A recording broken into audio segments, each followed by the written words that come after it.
السلام علیکم ورحمۃ اللہ وبرکاتہ۔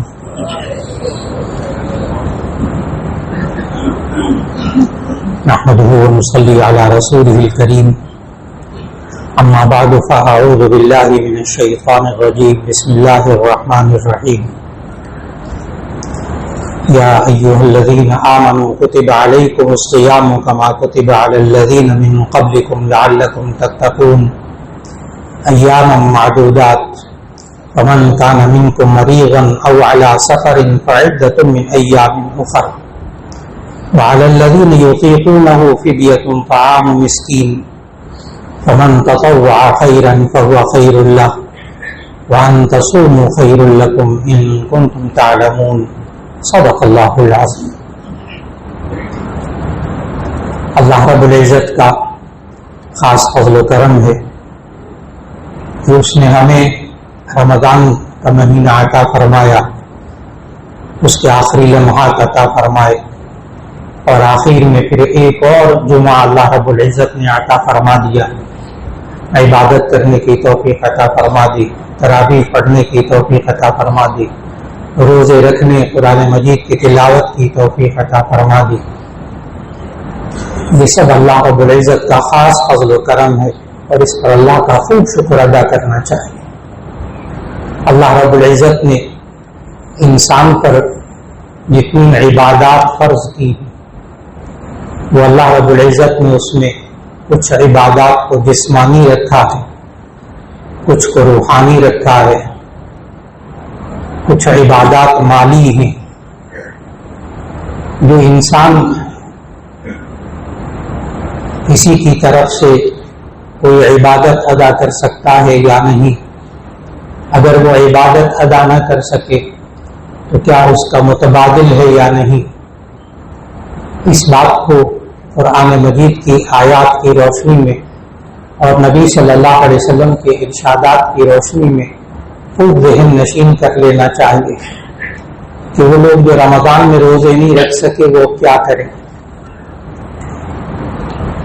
جو لوگ رمضان میں روزے نہیں رکھ سکے ان کو ذہن میں یہ رکھنا چاہیے کہ روزہ رکھنا یہ کس پر فرض ہوتا ہے؟ مسلمان پر، عاقل پر، بالغ پر۔ مسلمان ہو، عاقل ہو، مجنون نہ ہو، بالکل ہوش حواس بیچارے کے نہ ہو، اس پر بھی روزہ فرض نہیں ہوتا، اور بالغ پر روزہ فرض ہوتا ہے۔ 14-15 سال کا لڑکا لڑکی اس پر روزہ فرض ہو جاتا ہے۔ اس میں تندرستی شرط نہیں ہے، اگر کوئی بیمار ہو، شدید بیمار ہو، تب بھی اس کو روزہ فرض ہے۔ کبھی آیت تلاوت کی، سورۃ البقرہ کی آیت 182 اور 183، اس میں اللہ تعالیٰ نے یہی احکامات سکھائے۔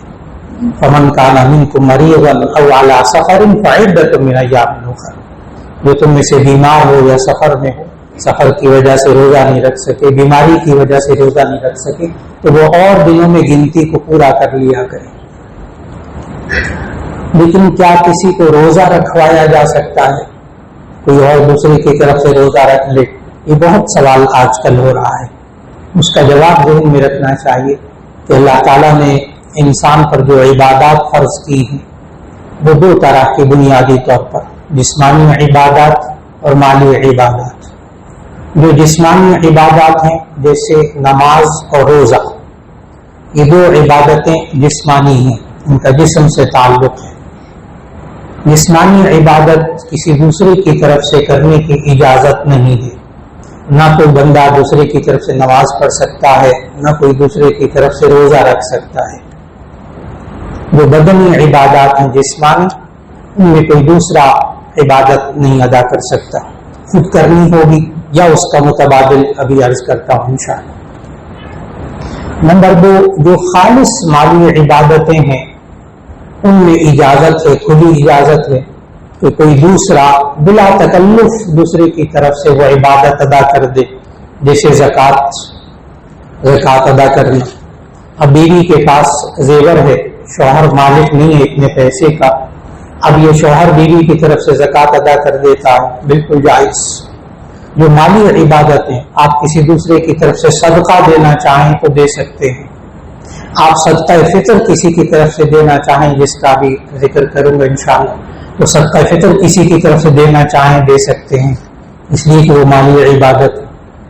آپ کسی کو کہہ دیں، اپنے بھائی کو، بہن کو، کسی عزیز و اقربا میں سے، بس میں ٹھیک ہے میں آپ کی طرف سے صدقہ فطر دے دوں گا، جائز۔ تو مالی عبادت دوسرے کی طرف سے کرنا بلا تکلف جائز۔ آپ دوسرے کی طرف سے زکوٰۃ بھی دے سکتے ہیں، صدقہ فطر بھی دے سکتے ہیں، لیکن جو عبادت مالی بھی ہو بدنی بھی ہو اس میں کچھ تھوڑی سی تفصیل، جیسے حج یہ مالی عبادت بھی ہے بدنی عبادت بھی ہے۔ اب جو مالی اور بدنی دونوں عبادتیں ہوں اس میں عذر کی وجہ سے دوسرے کی طرف سے وہ عبادت کی جا سکتی ہے بغیر عذر کے نہیں، جسے آپ حج بدل کہتے ہیں۔ ایک بندہ اس پر حج فرض ہوا لیکن بعد میں بیمار ہو گیا، نہیں کیا، بوڑھا ہو گیا، معذور ہو گیا، نہیں جا سکا، حج فرض ہو گیا، انتقال ہو گیا، اسی کے مال میں سے پھر حج کروایا جاتا ہے، اسے حج بدل کہتے ہیں۔ یہ انسان زندگی میں بھی اگر کوئی بہت بیمار ہو جائے شدید، لیکن اس پر پہلے حج فرض ہو چکا تھا، نہیں کر سکا اب اس عمر کے اس حصے میں، یا بیماری ایسی آ گئی کہ اب سفر نہیں کر سکتا، تو ایسی صورت میں وہ حج بدل کر سکتا ہے دوسرا انسان اس کی طرف سے۔ تو روزے کے بارے میں ہمیں معلوم ہوا کہ روزہ دوسرے کی طرف سے، تو نماز بھی دوسرے کی طرف سے نیت کی جا سکتی، لیکن جو ابھی آیت تلاوت کی سورۃ البقرہ کی آیت 183، اس میں اللہ تعالیٰ نے روزے کا بدل بتایا کہ وَعَلَى الَّذِينَ يُطِيقُونَهُ فِدْيَةٌ طَعَامُ مِسْكِينٍ، ان لوگوں پر جو روزہ رکھنے کی طاقت نہ رکھتے ہوں تو وہ ایک مسکین کو کھانا کھلا دیں۔ تو اب اس کی تشریح حدیث میں ہے کہ 2 وقت کھانا کھلا دیں کسی غریب کو، محتاج کو 2 وقت کھانا کھلا دیں۔ اب اس کو بعض لوگ اس بات پر لیتے ہیں کہ 2 وقت کھانا کھلانا ہے، لہذا رمضان کے اندر بعض حضرات ایسا کرتے ہیں کہ وہ سحری کسی غریب کو کھلا دیتے ہیں اور اس کو کہتے ہیں بھئی آپ کی سحری بھی ہماری طرف سے، افطار بھی ہماری طرف سے، تو وہ 2 وقت کا کھانا ہو جاتا ہے۔ وہ ہے کہ پورا رمضان آپ اس کو کھانا دیتے رہے تو وہ فدیہ بھی ہو گیا، لیکن اس کو یہ نہیں کہنا چاہیے کہ دوسرے کی طرف سے روزہ رکھ لیا، روزہ تو اس کو خود رکھنا پڑے گا یا فدیہ دینا ہوگا۔ پھر نبی صلی اللہ علیہ وسلم نے فدیے کا متبادل بھی، اگر کھانا نہیں کھلا سکتا تو 2.25 کلو گندم یا یعنی نصف سا گندم یا اس کے پیسے دے سکتا ہے۔ آج کل نصف سا گندم یعنی 2.25 کلو لگا لیں، 2 کلو لگا لیں، اس کے تقریباً لاہور کے حساب سے اس کا 300 روپیہ بنتا ہے۔ یہی صدقہ فطر کی مقدار ہے، یہی صدقہ فطر کی مقدار ہے کہ 300 روپیہ گندم کے حساب سے دیں گے، تو ایسی صورت میں یہ فدیہ ہوگا ایک روزے کا ایک بندے کی طرف سے۔ صدقہ فطر وہ الگ چیز ہے، وہ بھی عرض کرتا ہوں، لیکن صدقہ فطر یہ کس پر واجب ہوتا ہے، یہ ایک الگ سے بات سمجھنے کی ہے۔ اور فدیے کے بارے میں ایک بات عرض کرتا چلوں کہ ہمیں احادیث سے معلوم ہوتا ہے کہ جو بندہ ابھی فی الحال بیمار ہے، ابھی اس کا آپریشن ہوا ہے، ڈاکٹر حضرات نے کہا کہ ابھی اس سال تو آپ نہیں رکھ سکتے، لیکن آئندہ انشاءاللہ 1-2 سال بعد آپ روزہ رکھ سکیں گے، تو ایسی صورت میں یہ بندہ فدیہ نہیں دے سکتا۔ جو بندہ آئندہ زندگی میں روزہ رکھنے کی طاقت رکھنے کی اس کو توقع ہو وہ فدیہ نہ دے، کیونکہ اس کو پھر روزے رکھنے پڑیں گے جب تندرست ہو جائے گا۔ یہ شخص کے لیے جو بہت برا ہو چکا ہو یا بیماری ایسی ہو ڈاکٹر نے کہا اب روزہ نہیں رکھ سکتے، تو ایسی صورت میں وہ فدیہ دے دیں۔ فدیہ کس کو دیا جا سکتا ہے؟ ہر مسکین کو، جس کو زکوٰۃ آپ دے سکتے ہیں اس کو آپ فدیہ بھی دے سکتے ہیں۔ وہ اللہ تعالیٰ نے قرآن مجید میں جب ضرورت پیش آ جائے آپ کو کہ ہم زکوٰۃ صدقات کس کو دے سکتے ہیں، تو سورہ توبہ آیت نمبر 60، آیت نمبر 60، سورہ توبہ آیت نمبر 60، اس کا صرف ترجمہ پڑھ لیجئے تو آپ کو انشاءاللہ وہ 8 مصرف پتہ چل جائیں گے، 8 قسم کے انسان کہ جن کو آپ زکوٰۃ صدقات دے سکتے ہیں۔ اور پھر صدقہ فطر بھی آپ ان لوگوں کو دے سکتے ہیں۔ صدقہ فطر کی مقدار یہ نبی صلی اللہ علیہ وسلم نے ایک تو بتائی گندم کی، اگر گندم کی مقدار ہو تو وہ 2.25 کلو گندم صدقہ فطر ایک شخص کی طرف سے، اور اگر کھجوریں ہوں یا کشمش ہو تو پھر 1 سا یعنی 3.5 کلو۔ اب 3.5 کلو اگر کھجوروں کا آج کل جو درمیانی قسم کی کھجوریں ہیں اس کا حساب لگایا جائے تو تقریباً کم از کم 500 روپیہ بنتا ہے۔ گندم کا دیں تو وہ 300 روپیہ فی کس ہر بندے کی طرف سے، اور اگر کھجوروں کا دیں تو وہ کم از کم 500 روپیہ، اور کشمش اور اس سے زیادہ مہنگی، اس کا حساب دکاندار سے معلوم کر لیے جائے 3.5 کلو کتنے کی آتی ہے، جو صاحب ثروت حضرات ہیں وہ غربا مستحقین کی مدد زیادہ سے زیادہ کرنا چاہتے ہیں وہ دے سکتے ہیں۔ اور نبی صلی اللہ علیہ وسلم نے ہمیں سمجھایا کہ یہ انسان صدقہ فطر کس پر واجب ہوتا ہے، کس پر واجب؟ وہ شخص جو صاحب نصاب ہو، چاہے روزہ رکھ رہا ہو چاہے نہ رکھ رہا ہو، یہ بات قابل توجہ۔ کوئی اگر روزہ نہیں رکھ رہا گھر میں، کوئی بوڑھے فرد ہیں، مریض ہیں، تو ایسی صورت میں اس پر بھی صدقہ فطر واجب ہوتا ہے۔ فطر کا معنی روزہ کھولنا، صدقہ فطر روزہ کھولنے کا صدقہ، افطار کا صدقہ۔ تو یہ ایسی صورت میں یہ انسان کوشش کرے کہ عید الفطر سے پہلے ادا کر دے، عید الفطر کی نماز سے پہلے۔ رمضان میں بھی ادا کیا جا سکتا ہے، لیکن اگر کوئی عید الفطر کے بعد نماز پڑھنے کے بعد صدقہ کرے تو نبی صلی اللہ علیہ وسلم کی ایک حدیث ہے کہ اگر کوئی عید الفطر سے پہلے صدقہ فطر ادا کرے تو وہ صدقہ فطر ہے، اور اگر بعد میں ادا کرے تو وہ عام صدقوں کی طرح صدقہ ہے۔ لیکن یہ ذہن میں رکھنا چاہیے کہ چونکہ یہ واجب ہوتا ہے، اس لیے اگر نماز پڑھنے تک صدقہ فطر ادا نہیں کیا تو نماز کے بعد بھی ادا کر سکتا ہے تاکہ اس کا واجب ادا ہو جائے۔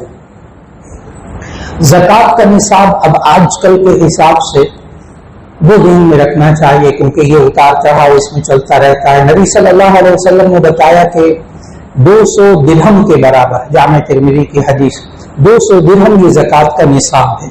ایک درہم ہوتا ہے 3 گرام 62 ملی گرام چاندی، 3 گرام 62 ملی گرام چاندی۔ جب اس کے آپ 200 درہم کا بنائیں گے تو یہ 612 گرام چاندی بنے گی، جس کو آپ 52.5 تولہ چاندی کہتے ہیں۔ اب 612 گرام چاندی یا 52.5 تولہ چاندی، آج کا جو ریٹ ہے چاندی کا وہ ہے 2653 روپے، 2653 روپے یہ آج کا ریٹ ہے۔ اس حساب سے اگر آپ 52.5 تولہ چاندی کے پیسے لگائیں گے تو وہ بنیں گے 1,39,220 روپے، 1,39,220 روپے۔ تو آپ 1,39,000 1,40,000 لگا لیجیے۔ جس بندے کے پاس 1,40,000 روپیہ عید کے دنوں میں بچت اس کے پاس موجود ہے، ضرورت سے زائد پڑا ہوا ہے، چاہے اس پر سال نہیں گزرا، اس پر صدقہ فطر واجب ہو جاتا ہے۔ اگر اتنا پیسہ اس کے پاس موجود نہیں ہے تو ایسی صورت میں اس پر صدقہ فطر واجب نہیں ہوتا۔ جب صدقہ فطر واجب ہوتا ہے تو نبی صلی اللہ علیہ وسلم نے سکھایا، سنن ابی داؤد کی حدیث میں ہے کہ یہ شخص اپنی طرف سے صدقہ فطر ادا کرے اور اپنی نابالغ اولاد کی طرف سے بھی صدقہ فطر ادا کرے۔ جو بالغ اولاد ہے اگر وہ خود صاحب نصاب ہے تو صدقہ فطر ادا کر دے۔ بیوی اگر خود صاحب نصاب ہے، بیوی کے پاس اگر 7.5 تولے سونا ہو تو وہ صاحب نصاب ہوگی، اس سے کم ہوگا سونا اور نقد پیسہ نہیں ہوگا تو ایسی صورت میں اس پر صدقہ فطر واجب نہیں ہوگا۔ تو یہ مرد اپنی طرف سے صدقہ فطر ادا کرے، اپنے نابالغ بچوں کی طرف سے صدقہ فطر ادا کرے، یہ واجب ہے۔ گھر میں وہ ملازم کہ جن کا کھانا اس کے ذمے ہے، جس کا کھانا اس کے ذمے ہے، ایسی صورت کفالت اس کے ذمے ہے، تو ایسی صورت میں ان کی طرف سے بھی صدقہ فطر ادا کر دیا جائے۔ یہ صدقہ فطر آپ کس کو دے سکتے ہیں؟ اس کا جواب پھر وہی ہے، سورہ توبہ کی آیت نمبر 60، انما الصدقات، اس میں 8 مصرف اللہ تعالیٰ نے بتائے، انما الصدقات للفقراء والمساکین والعاملین علیہا والمؤلفۃ قلوبہم وفی الرقاب والغارمین وفی سبیل اللہ وابن السبیل، 8 مصرف ہو گئے۔ انما الصدقات للفقراء، فقیر کو آپ زکوٰۃ صدقہ دے سکتے ہیں۔ فقیر سے مراد گدا در بھیک مانگنا جس کی عادت ہے، اس کی حوصلہ شکنی کی جائے، اس کی حوصلہ افزائی نہ کی جائے۔ ہاں معلوم ہو آپ کو کہ واقعی مستحق ہے تو ایسی صورت میں آپ دے دیجیے۔ فقیر سے مراد شریعت میں ہے جو صاحب نصاب نہ ہو، فقیر کی ضد، اس کا اپوزٹ قرآن مجید کے اندر وہ ہے غنی. فقیر کا اپوزٹ غنی. غنی کس کو کہتے ہیں؟ جو صاحب نصاب، یعنی جس کے پاس 1,40,000 روپیہ بچت اس کے پاس موجود ہو، شریعت اس کو غنی کہتی ہے. اور اگر اس کے پاس 1,40,000 39,000 روپیہ نہیں ہے تو ایسی صورت کے اندر وہ فقیر ہے. اب آج کل 40-45,000 روپے بھی کمانے والا، اس کے چند بچے، گھر کا کرایہ، بجلی وغیرہ کے بل وہ نکال کر اس کے پاس اگر نہیں بچا ہوا 1,40,000 روپیہ تو وہ فقیر کہلائے گا اس آیت کے تحت، اور اس کو آپ زکوٰۃ صدقات دے سکیں گے. مسکین کی تعریف نمبر 2، مسکین لیس لہ قوت یومہ، اس کے پاس کھانے کو کچھ نہیں ہے، اس کو بھی آپ دے سکتے ہیں.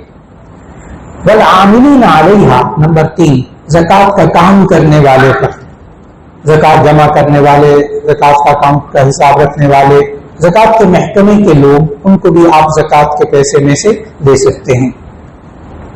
نمبر 4، والمؤلفۃ قلوبہم، لوگوں کے دلوں کو اسلام پر جوڑنے کے لیے زکوٰۃ دینا تاکہ وہ غربت کی وجہ سے کہیں اپنا دین نہ بدل لیں.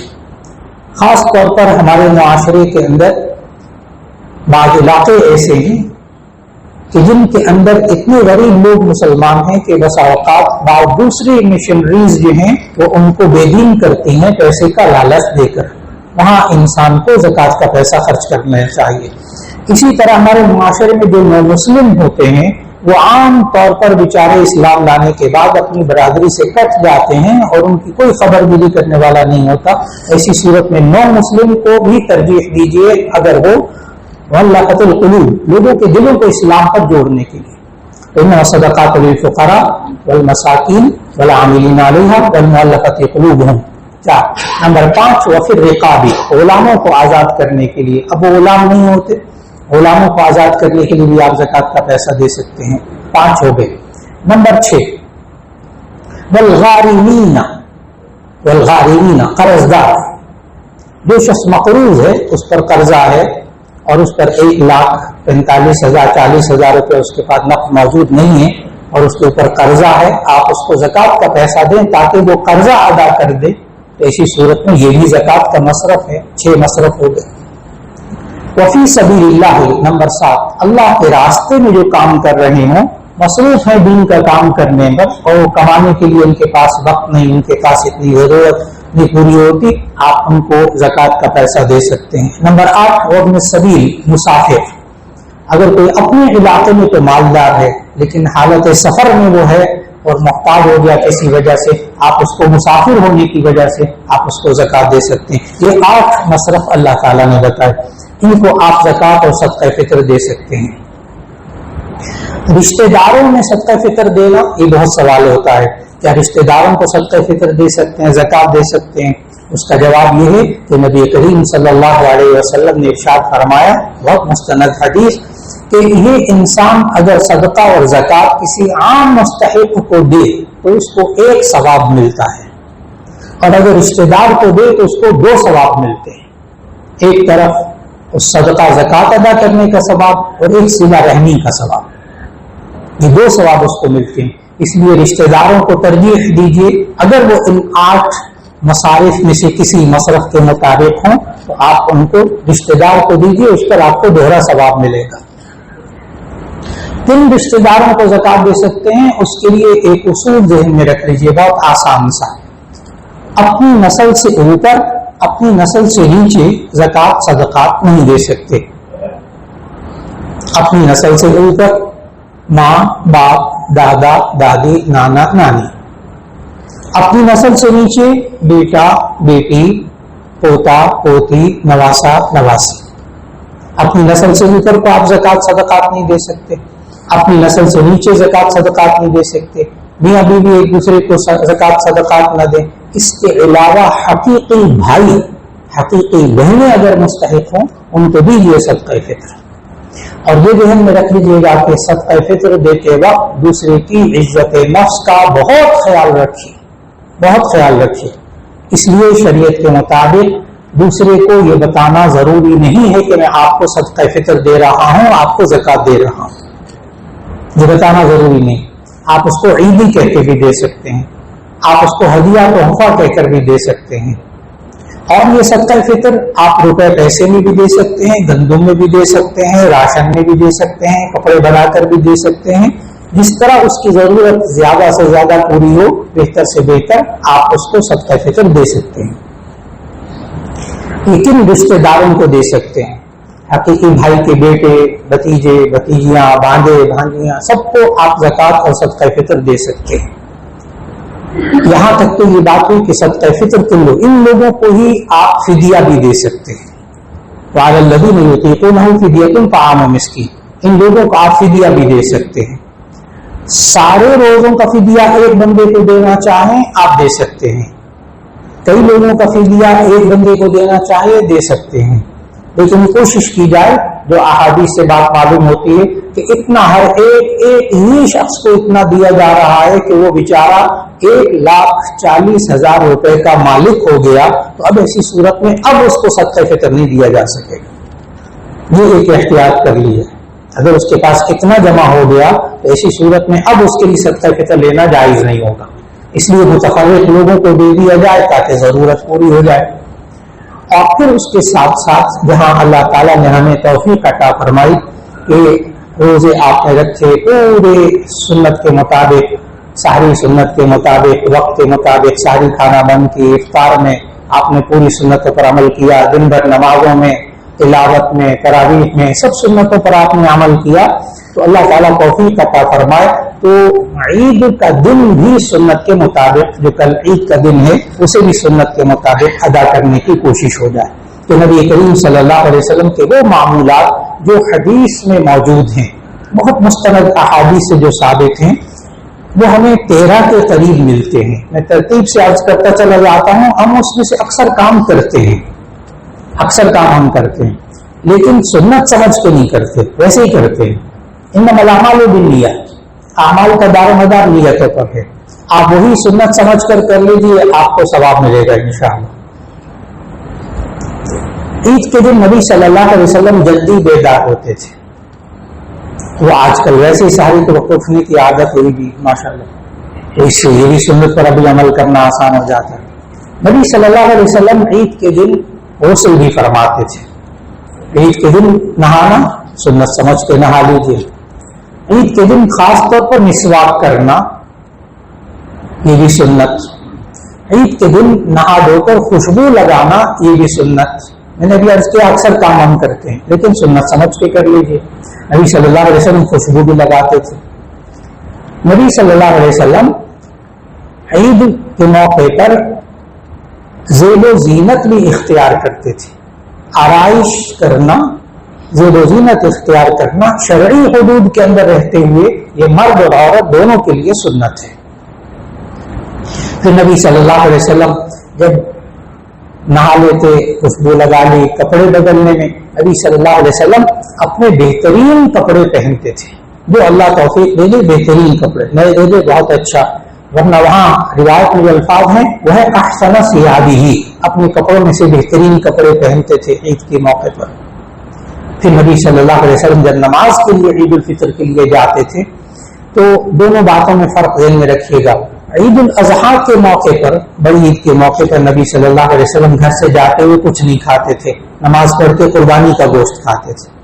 لیکن عید الفطر کے موقع پر نبی صلی اللہ علیہ وسلم گھر سے میٹھا کھا کر چلتے تھے. وہ میٹھی کوئی بھی چیز ہو سکتی ہے، کھجور بھی ہو سکتی ہے، ہمارے یہاں رواج سوئیوں کا ہے لیکن وہ سنت تو نہیں، لیکن جو بھی کوئی چیز کھانے کو میٹھی ملے. ہمارے یہاں نوجوان بچے اور جب عید کی نماز کے لیے جاتے ہیں تو عام طور پر وہ بس آخر میں تیار ہونا اور تیزی میں تیار ہونا، یہ والی سنت چھوٹ جاتی ہے، میٹھا کھانے کی سنت. نبی صلی اللہ علیہ وسلم یہ بھی حدیث میں موجود کہ جب عید الفطر کے لیے جاتے تھے تو کوئی میٹھی چیز کھا لیتے تھے، یہ بھی سنت سمجھ لیجیے. پھر نبی صلی اللہ علیہ وسلم جب عید کے لیے جاتے تھے تو عید کی نماز عام طور پر نبی صلی اللہ علیہ وسلم وہ عیدگاہ میں کھلے میدان میں پڑھتے تھے. اللہ تعالیٰ جزائے خیر دے ماڈل ٹاؤن سوسائٹی کے ذمہ داران کو کہ انہوں نے ہم سب ماڈل ٹاؤن والوں کو اس سنت پر خوب عمل کروایا کہ مسجدوں میں عید کی نماز نہیں ہوگی، اکٹھے سینٹرل پارک میں عید کی نماز ہوگی. اس کا وقت بھی ذہن میں رکھ لیجیے گا کہ عید الفطر کی نماز انشاءاللہ سینٹرل پارک میں 7:30 بجے ٹھیک نماز کھڑی ہو جائے گی. الحمدللہ خوب وقت کی پابندی ہوتی ہر عید پر.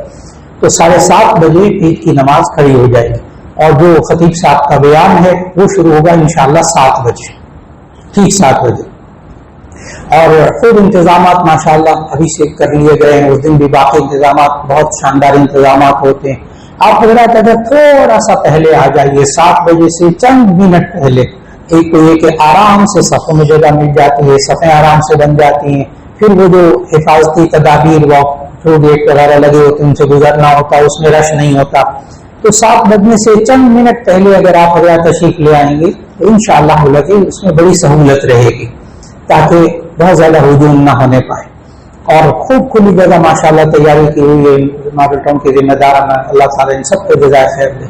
تو نبی صلی اللہ علیہ وسلم کھلے میدان میں عید کی نماز پڑھتے تھے، یہ ایک اور سنت، حالانکہ مسجد نبوی موجود تھی، اس لیے سنت پر بھی عمل ہوتا ہے الحمدللہ۔ پھر نبی صلی اللہ علیہ وسلم جو عید الفطر کی نماز ہے وہ تاخیر سے پڑھتے تھے، اور عید الاضحیٰ کی نماز جلدی پڑھتے تھے، یہ بھی ایک سنت ہے۔ عید الاضحیٰ کی نماز جلدی قربانی کرنی ہوتی تھی، عید الفطر کی نماز ذرا تاخیر سے پڑھتے تھے۔ تو یہاں الحمدللہ جو 7:30 بجے کا وقت رکھا گیا، یہ بھی سنت کے مطابق کہ سورج نکلنے کے تقریباً 1.5-2 گھنٹے کے بعد۔ تو 7:30 بجے نماز یہاں انشاءاللہ عید الفطر کی سینٹرل پارک میں اس سنت پر بھی عمل ہو جاتا ہے کہ ذرا تاخیر سے پڑھنا، کھلے میدان میں پڑھنا۔ جب عید کی نماز پڑھنے کے لیے جائیں تو ایسی صورت کے اندر نبی صلی اللہ علیہ وسلم آہستہ آواز میں تکبیرات پڑھتے ہوئے جاتے تھے، عید الفطر میں آہستہ آواز سے، اور عید الاضحیٰ میں ذرا اونچی آواز سے، اللہ اکبر اللہ اکبر لا الہ الا اللہ واللہ اکبر اللہ اکبر وللہ الحمد۔ بھرپور کوشش کی جائے کہ گھر میں بچوں کو بھی جو نہیں یہاں موجود ان کو بھی سکھا کر خوب اچھی طرح سنت پر عمل کرتے ہوئے جائیں۔ حدیث میں ایک بات اور موجود کہ نبی صلی اللہ علیہ وسلم جب عید الفطر کی نماز کے لیے جاتے تھے تو پیدل جاتے تھے، تو کوشش کیجیے جتنا پیدل چل سکے، اور پھر جس راستے سے، یہ بھی ایک سنت حدیث میں مستند حدیث کہ جب جاتے تھے نبی صلی اللہ علیہ وسلم تو ایک راستے سے، اور جب واپس آتے تھے تو راستہ بدل کر تھوڑا سا تشریف لے آتے تھے، اس سنت پر بھی عمل ہو جائے۔ یہ وہ سنتیں جو حدیث سے ثابت، ان پر بھرپور کوشش کی جائے عمل کرنے کی۔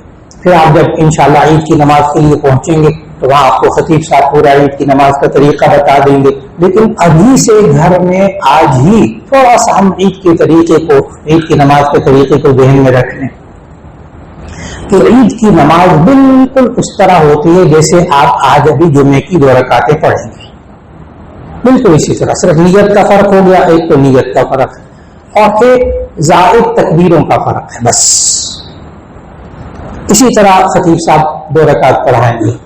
فرق کیا ہے کہ پہلی رکعت میں بس یہ 2 چیزیں ذہن میں رکھیے گا، بچوں کو بھی بتائیے، نوجوانوں کو بھی بتائیے تو ذہن نشین رہے گی بالکل بات، کہ پہلی رکعت میں اللہ اکبر کہہ کر ہاتھ باندھیے، سبحانک اللہم پڑھا، پھر 3 دفعہ کانوں تک کندھوں تک ہاتھ اٹھا کے اللہ اکبر کہہ کر ہاتھ چھوڑ دینا ہے 3 دفعہ، پھر اس کے بعد ہاتھ باندھ لیے، اور پھر اس کے بعد امام صاحب سورہ فاتحہ پڑھیں گے، سورت پڑھیں گے، تو اسی طرح 1 رکعت مکمل ہو جائے گی۔ جب دوسری رکعت میں کھڑے ہوں گے تو بہت آسان سی بات کہ پہلے وہ سورہ فاتحہ پڑھیں گے اور سورت پڑھیں گے، پھر رکوع میں جانے سے پہلے وہ 3 تکبیرات کہیں گے، اسی طرح ہاتھ اٹھائیں گے اور تکبیر تحریمہ کی طرح، اور 3 دفعہ ہاتھوں کو چھوڑ دیں گے۔ چوتھی تکبیر جب وہ کہیں گے تو آپ نے رکوع میں چلے جانا، وہ رکوع کی تکبیر ہوگی۔ اس طرح نماز مکمل ہو جاتی ہے۔ اور نماز کے بعد خطبہ، یہ بھی سنت اور اس کا سننا بھی سنت، خطبہ سننے اس کے بعد دعا مانگی، اللہ تعالیٰ اس وقت میں دعائیں بھی قبول کرتا ہے۔